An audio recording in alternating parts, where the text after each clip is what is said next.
Just waiting to see if I can see any comments. Hi Nora, my love to you as well.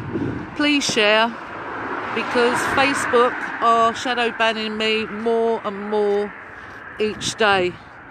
They're deleting people off my friends list, even my own friends. So I know it's all intentional and not people just deleting.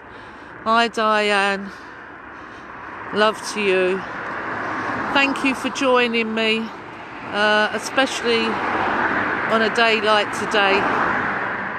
So here I am at Shepiston Lane. Now the 25th of December 2018, I was outside those gates of hell, those gates on Whitehall at 10 Downing Street, because my son was murdered on the 26th of January 2018. So the 25th of December, as I just said, of 2018, I was outside Whitehall Gate, where I should have been spending time that day with my family and my son. On the 25th of December 2019, I was outside Alberton Police Station. That's where I was. And I went there with lovely friends, Paul and Glenda, to project an image. Hopefully it was to project an image on their building. We couldn't do it because they had too many lights, and it was to inform them that we was doing a public investigation into the murders of my son and his two friends. We have been fighting since 4 days in from the murders of our boys, because the media and the police never told this country, the people of this country, the truth of what happened to our boys. And our boys are not an isolated case. Now, I'm going to give you another detail tonight, and that's why I've come here, into the murders of our boys. Now, that night, our boys' case was gold-paged. We have the evidence of it, which meant from the moment it happened and the first lot of calls going in to 999, they were then diverted to another control centre. That night, they never used the golden hour to preserve life. They changed it to strategic. The liaison officer on the Monday told us that our boys, all three boys, died instantly. That was never the case, as I've told you before. Josh and George did not die instantly. Their times of death are 9:13 and 9:14. Another big lie that they told us, because their aim was not to preserve life. It was to come here and cover up what had happened. Now, when I've done a live feed before, I have informed you of a letter that's here. You can see the House of Commons on it. A letter that was written by Unheard and sent to the Attorney General on the 1st of August 2019 with 4 points for a retrial. To date, that letter has never ever been responded to, which I informed you of already. Now, I have read the first 3 points, and I'm now going to tell you the 4th point that is on this letter for a retrial, and then I'm going to show you something. So one of the points was that the original witness statements were never produced to the court. What was produced to the court was retyped up versions of some of those witness statements. Police retyped versions. One of the other retrial points was the stills from the CCTV had fake timestamps. Another one is the CCTV that was produced to the court but never shown has been doctored. as well as the time and date taken out of it, and it's been indoctored in a very big way. And the other one of the main ones which throws this whole case out from the original trial, is that the police used one witness for everything. One witness for everything. One witness for the Old Bailey. His name was all over the police statements. One witness' name is in the collision report. His name is all over it. In the appeal courts, the same witness, his name was all over it. His name is Horace Miller. He was never here. The witness they used for everything was never here. His statements do not match the scene on the CCTV, and we have near enough every witness that we have spoken to never saw him at the scene. On top of that, the car that they said he was driving, a Ford Fiesta Finesse that they said Chudasama overtook. There was never a Ford Fiesta Finesse here. It is not in the CCTV. Everything we have been fighting for and informing you of. Come March next year, it will be 3 years since I've been out here, trying to inform you all of what they did. And now I'm going to show you something else, which is a link between that same witness and the Home Office pathologist that did the autopsy on our boys.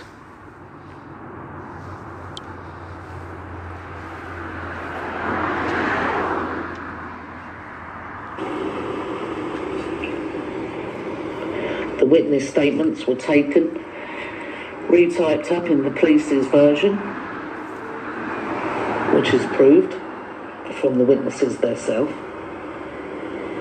I think sometimes it is not uncommon for handwritten statements to be typed up later for court.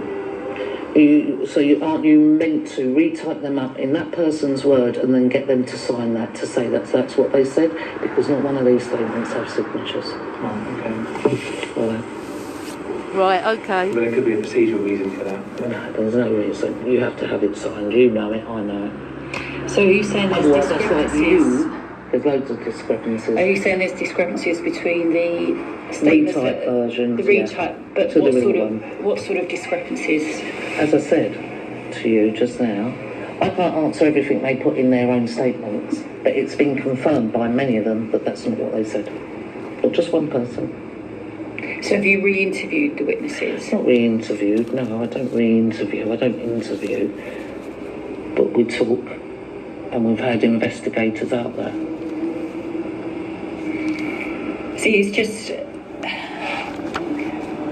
with the witnesses, then that is quite often the case here, is that we will take handwritten statements, and then they're brought back for typing, and then they just go into the system. What, unsigned, not checked whether that person said that? They're checked by the officers to see that it's correct, but the original statement remains the original statement. What they actually write and sign. You can tell even with the young statements that they're not words they would use. Yeah, they're coppers' words. They're not words that these children would use. Yeah, and it's also been confirmed that that's not what was said. You know, you don't have a child after seeing something so horrific start talking about how the road conditions are, how the lighting is, and all this type of thing. But they might not talk about it, but because the officers will want to know those sorts of things, because they know that's important for a statement, they will often say, what was the street lighting like? What was this like? That's not how it went, Jenny. Stop trying to get out of it. I'm not trying, I'm just saying, I'm just telling you how we... I can see what's happening here. There's no point in interviewing them if you're going to change what they're saying, is there? It's not about changing what they're saying. What I'm telling you... But you're not interested in their statements, because all that was brought along was one Horace Miller. You're interested in his statement alone, no one else's. Why is that then? Why was he the only witness used for everything? The only one. On the collision report, in the appeal call, in the Old Bailey. Why No was only one his? saw him. He wasn't there.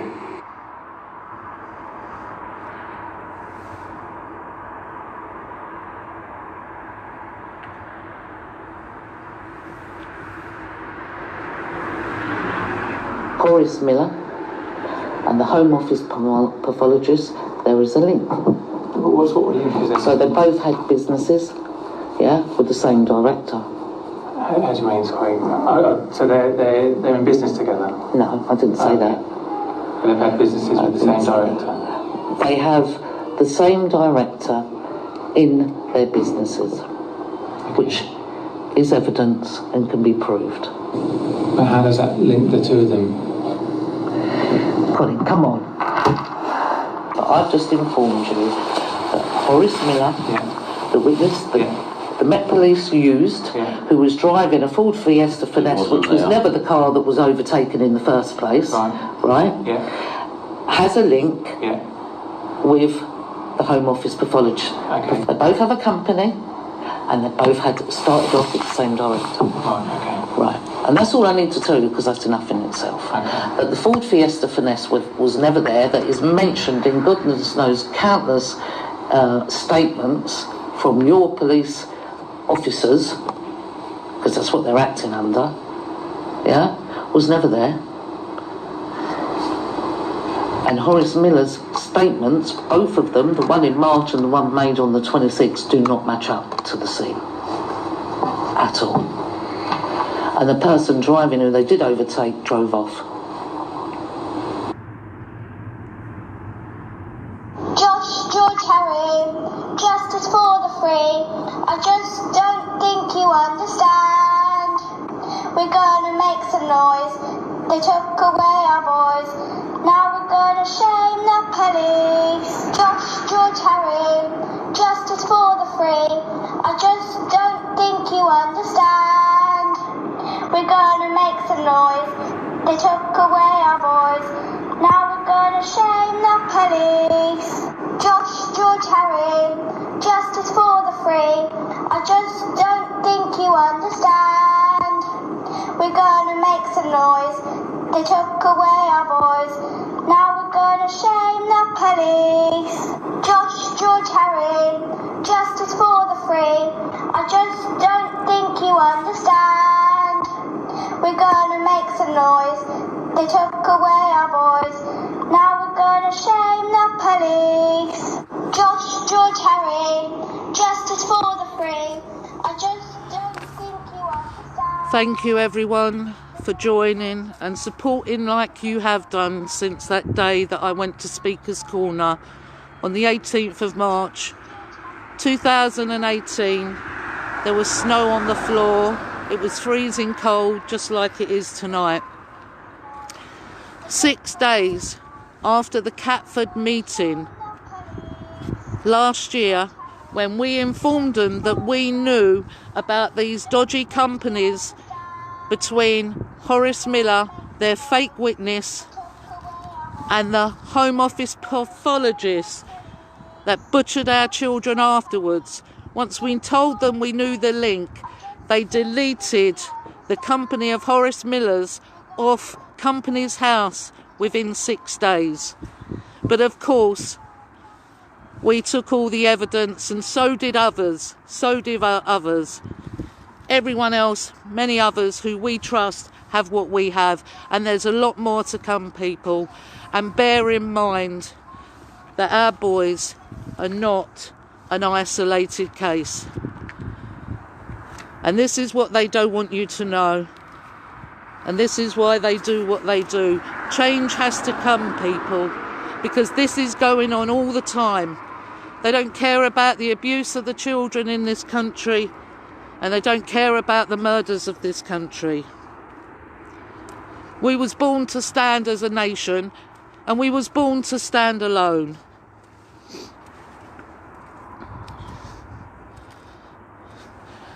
Without fear, determination, and always stand in honour. And I have many people say to me, Tracy, how do you not cave in? How do you not crumble? And I tell them the same thing every time. I will never show my enemy and these corrupt lot that did this to our boys my tears. They are not entitled to see my tears.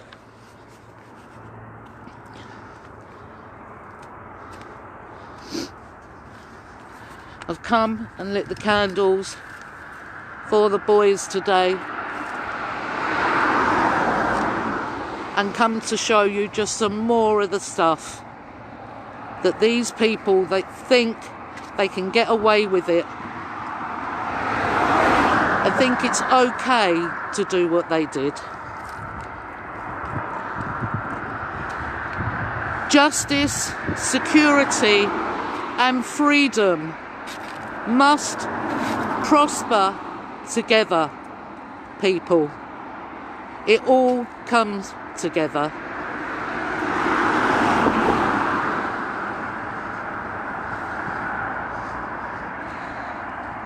And as I said, I want to thank you all for supporting us, supporting our boys, those of you that has followed fighting for justice for all this time and still continue to do that. And I want to thank you for sharing this video today and coming on this live today and me showing you a bit more of the truth. And take care, everyone. And as I said and always say when I end my videos, I will be back on again soon. Take care, everyone.